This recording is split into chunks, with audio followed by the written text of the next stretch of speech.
Everyone said Caroline Reed was an angel. The woman who took in little Emily after her mother died, raised her like her own, and gave her a second chance at life. For nearly 10 years, Emily believed it too, until one day she found a letter hidden in the attic. It was from her mother, and it ended with just 7 words. "If I'm gone, don't trust Caroline." From that moment on, Emily's world shattered, because the woman who tucked her in at night, who smiled with every meal and whispered, "I love you like a mother," was hiding something darker than anyone could imagine. And behind every warm gesture was a plan years in the making. When Emily's mother died, the world didn't slow down. It didn't stop for the funeral. It didn't care that a little girl was suddenly motherless. At just 7 years old, Emily sat in the front pew of a quiet Oregon church, swinging her legs and clutching a stuffed rabbit as her mother's coffin was lowered into the earth. No father came to claim her. No family stepped forward. Just one woman stood beside her, hand gently resting on her shoulder. Caroline Reed. Caroline had been her mother's best friend. That's what everyone said. She was the godmother too, and everyone praised her for immediately stepping in. She took Emily into her neat little home, with the red shutters and fresh lavender lining the front path. The first night, Emily cried herself to sleep, and Caroline sat beside her, stroking her hair and humming a lullaby that sounded so close to the one her mom used to sing, yet somehow colder, controlled. Caroline's house had a welcoming warmth. Family portraits lined the hallway. Her son Ethan's baby pictures still hung, even though he had left for college. The guest room was repainted in pastel colors and filled with plush toys and a little bed shaped like a castle. It looked perfect, felt almost too perfect. Neighbors dropped by with casseroles and praise. "You're a saint, Caroline," one woman said, taking in that poor girl. Caroline would smile humbly, brushing a strand of honey blonde hair behind her ear. "It's the least I could do for my best friend." Emily tried to adjust. She ate the warm meals, said thank you, folded her hands when spoken to, and nodded when Caroline reminded her that grief takes time. At school, the teachers adored Caroline. They told Emily she was lucky to be with someone who cared so much. Over the months, Emily began smiling again. She laughed when Caroline took her to the park. She helped bake cookies on Sundays. Slowly, the icy ache of her mother's death began to dull. Caroline started to feel like home. But late at night, when Emily crept out of bed for water, she once saw Caroline in the living room, holding a torn photo. One half had her mother in it. The other was gone. Caroline was just staring at it, eyes wet, mouth tight, breathing heavy like she was choking on a memory. Emily didn't say anything. She just backed away, quietly returning to bed. But the next day, the photo frames around the house looked different. One that used to have her mother in it was now turned face down, and the family photo in the hallway, the one with Caroline, Ethan, and Emily together, it had replaced an older one, but Emily couldn't remember what the old one showed. The days carried on. Caroline made her lunch, kissed her forehead, brushed her hair just the way Mom used to. But once in a while, Emily noticed something strange, like how the door to her room locked from the outside, not the inside. Caroline said it was for safety, so no one comes in at night. Emily believed her. Why wouldn't she? Caroline smiled with every word. And Emily had already lost one mother. She couldn't bear to believe the second one was hiding something far darker behind her smile. By the time Emily turned 16, the cracks had grown too wide to ignore. Caroline's sweetness had an edge to it now, sharp, almost surgical. It was in the way she corrected Emily's memories, slicing away the pieces she didn't like. Whenever Emily mentioned her mother, a smell, a trip, a bedtime song, Caroline's lips would tighten. "You're confused, sweetheart. That never happened. You were too young to remember." But Emily remembered clearly. A red flannel blanket in the mountains, her mother's perfume, jasmine and pine, her laughter echoing in a tiny cabin with a fireplace and a crooked window. These weren't dreams. They were real, but Caroline dismissed them with a wave of her manicured hand, always finishing with a thin smile that didn't reach her eyes. Ethan, now 19, and rarely home from college, barely looked at Emily when he visited. He'd shuffle past her like she was made of glass. One night, as she helped Caroline with the dishes, she asked casually, "Why doesn't Ethan talk to me anymore?" Caroline froze, then continued scrubbing the plate in her hand. "He's just busy, that's all. College changes boys, don't take it personally." But Emily wasn't satisfied. Something had shifted. The warmth of the house felt artificial now, like a stage set that never changed. The furniture stayed too neat.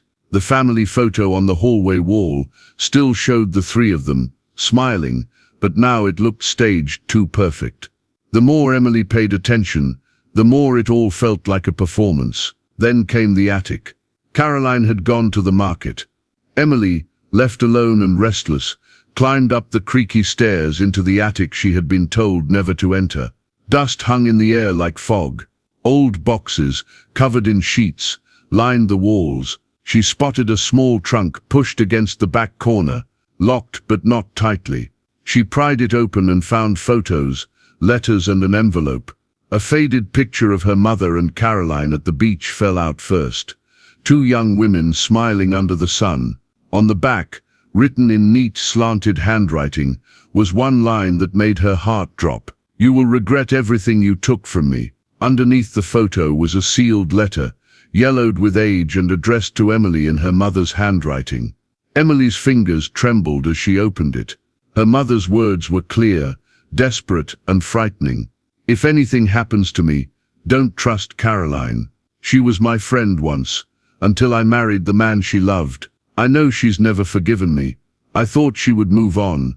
I thought we could rebuild. But lately, I've seen the way she looks at me, the way she touches my tea before handing it to me. If I'm wrong, I'll live with the shame. But if I'm right, and you find this letter someday, run." Emily stared at the page, numb.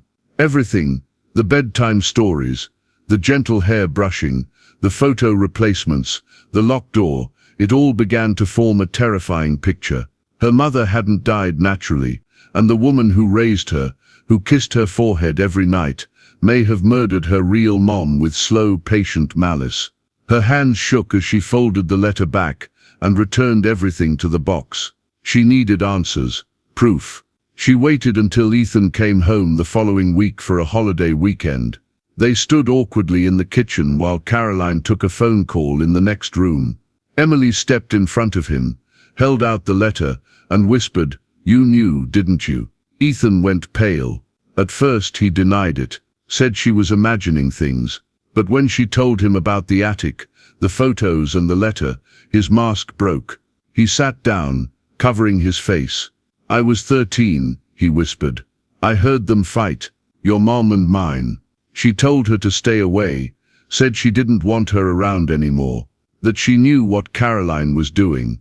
The next day, your mom collapsed. I didn't say anything. I didn't know what to do." He looked up at her, tears pooling. "I begged her not to go through with it, but she said your mother destroyed her life, said this was her way of taking it back." Emily stood frozen. Her entire life had been built on that smile, that warm maternal presence. Now it all felt like poison wrapped in lace. Emily didn't cry, not even once. She couldn't afford to. Every emotion she had was now caged behind purpose. She moved through the next few days like nothing had changed, hugging Caroline every morning, smiling during dinner, even calling her mom with a sweetness that made Caroline beam with pride. But beneath that smile, Emily's mind was racing, strategizing. She knew Caroline was too smart for confrontation, too composed for panic. The only way to beat her was to let her feel like she had already won. So Emily leaned into the illusion. She began talking about the past more, asking about her mother as if she were just curious, not suspicious. Caroline would shift uncomfortably at first, but eventually gave in to small details, her voice laced with a strange nostalgia that didn't match the words. She was reckless, Caroline said one night, sipping wine in the living room, always chasing things she didn't understand. She didn't know how to love quietly. Emily tilted her head. Is that why you stopped being friends? Caroline smiled faintly. No, sweetie. We were always friends, even when she betrayed me. The air grew thick. That night, Emily sat on her bed, staring at the ceiling, a digital recorder hidden under her pillow. She needed more, a real confession.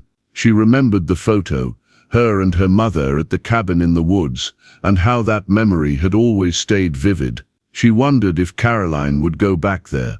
Maybe the place where it all started would finally expose the truth. Mom, she asked the next morning, can we visit that cabin again? I've been dreaming about it lately. I think it could help me feel closer to her. Caroline hesitated. Her eyes darkened for just a moment, just long enough for Emily to notice. But then she smiled. Of course, she said. That sounds beautiful. They left the next weekend, just the two of them. The cabin was dusty, untouched by time. The fireplace was still crooked, the couch sagging in the same spot. It looked exactly like Emily remembered, and it made her skin crawl. That night, Caroline made stew. They ate in silence. The fire cracked and popped. Emily placed the recorder, hidden under the table. Then she leaned back and asked softly, did you love her? Caroline didn't look up. Yes, but not the way you think. She sipped her wine. She had everything I wanted. Every man I ever loved fell for her. Your father, he wasn't even supposed to meet her.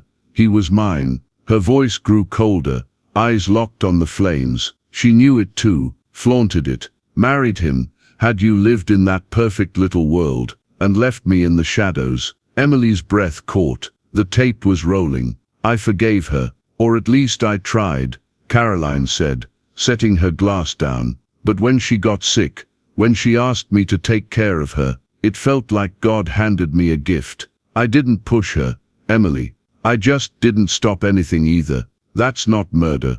That's fate. Then she turned, eyes shining, and smiled. And now, I have you. She gave you to me. In the end, she knew who would raise you best. Emily didn't flinch. She nodded. Thank you. I'm glad you told me. She excused herself, went to the bathroom, and slipped out the side window into the woods. Her bag was already hidden by the old water tank. She ran half a mile through the dark, before reaching the road. Ethan was waiting in the car. They drove straight to the sheriff's station. By sunrise, the police had the audio. Ethan gave his statement, confirming years of suspicion and guilt. They sent officers to the cabin with a warrant. Caroline didn't resist. She was sitting on the porch, sipping tea, as if waiting for them. The trial shook the quiet Oregon town. Media swarmed. Headlines screamed about betrayal, manipulation, and psychological abuse. The letter from Emily's mother was entered as evidence. The audio confession sealed the verdict. Caroline was sentenced to life. In court, she turned to Emily as she was led away. Her smile had faded. Her eyes were hollow. Emily didn't say a word. Afterward, a reporter asked her, how did you live with her for nearly 10 years? Emily looked into the camera, her voice calm and steady, because the smile was a lie, and I believed it, until I didn't. She walked away from the courthouse, not as a victim, but as someone who had unmasked evil with patience and strength. And though the wound would always remain, so would the truth, and the truth had finally set her free.